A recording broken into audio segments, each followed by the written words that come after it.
നമസ്കാരം, കൊട്ടാരക്കര മീഡിയയിലേക്ക് സ്വാഗതം. LPG മസ്റ്ററിംഗ് നടപടികൾ നിങ്ങൾ പൂർത്തിയാക്കിയോ? ഇല്ലെങ്കിൽ ഇക്കാര്യങ്ങളൊന്ന് ശ്രദ്ധിക്കണം. LPG കണക്ഷനുമായി ആധാർ വിവരങ്ങൾ ബന്ധിപ്പിക്കുന്ന പ്രക്രിയയാണ് LPG മസ്റ്ററിംഗ്. പാചകവാതക ബുക്കിംഗുമായി ബന്ധപ്പെട്ട ദുരുപയോഗം തടയാനും വ്യാജ അക്കൗണ്ടുകൾ കണ്ടെത്തുന്നതിനുമാണ് മസ്റ്ററിംഗ് നിർബന്ധമാക്കിയത്. ഉപഭോക്താവിന് മൊബൈൽ ആപ്പ് വഴിയും ഗ്യാസ് ഏജൻസി വഴിയും മസ്റ്ററിംഗ് പൂർത്തിയാക്കാം. നിലവിൽ LPG മസ്റ്ററിംഗ് നടപടികൾ പൂർത്തിയാക്കുന്നതിന് കേന്ദ്ര സർക്കാർ അവസാന തീയതി പ്രഖ്യാപിച്ചിട്ടില്ല. ഉപഭോക്താക്കൾ തിരക്കുകൂട്ടേണ്ട കാര്യമില്ലെന്നും മസ്റ്ററിംഗിന് ധാരാളം സമയം നൽകിയിട്ടുണ്ടെന്നും കേന്ദ്ര പെട്രോളിയം മന്ത്രി ഹർദീപ് സിംഗ് പുരി വ്യക്തമാക്കി. മസ്റ്ററിംഗ് വേഗത്തിൽ പൂർത്തിയാക്കിയില്ലെങ്കിൽ പാചകവാത കണക്ഷൻ റദ്ദാക്കുമെന്ന തരത്തിൽ വ്യാജ വാർത്തകൾ നേരത്തെ തന്നെ പ്രചരിച്ചിരുന്നു. ഇത് ഗ്യാസ് ഏജൻസികളുടെ മുന്നിൽ വലിയ തിരക്കുണ്ടാകുന്നതിന് കാരണമായിട്ടുണ്ട്. മിക്ക വീടുകളിലും പ്രായമായവരുടെ പേരിലാണ് പാചകവാത കണക്ഷനുകൾ എടുത്തിരിക്കുന്നത്.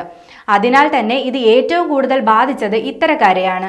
ഈ സാഹചര്യത്തിലാണ് ഇപ്പോൾ മസ്റ്ററിംഗിന് അവസാന തീയതി പ്രഖ്യാപിച്ചിട്ടില്ലെന്ന് അധികൃതർ വ്യക്തമാക്കിയത്.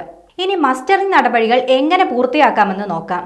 ഉപഭോക്താവിന് തങ്ങളുടെ ഗ്യാസ് ഏജൻസികളിൽ നേരിട്ടെത്തി മസ്റ്ററിംഗ് നടപടികൾ പൂർത്തിയാക്കാം. അതിന് സാധിക്കാത്തവർക്ക് ഇന്ധന കമ്പനികളുടെ ആപ്പിലൂടെയും മസ്റ്ററിംഗ് നടത്താം. ഇതിന് പാചകവാതക കമ്പനിയുടെ mobile app, Aadhaar face recognition app എന്നിവ ഡൗൺലോഡ് ചെയ്യണം.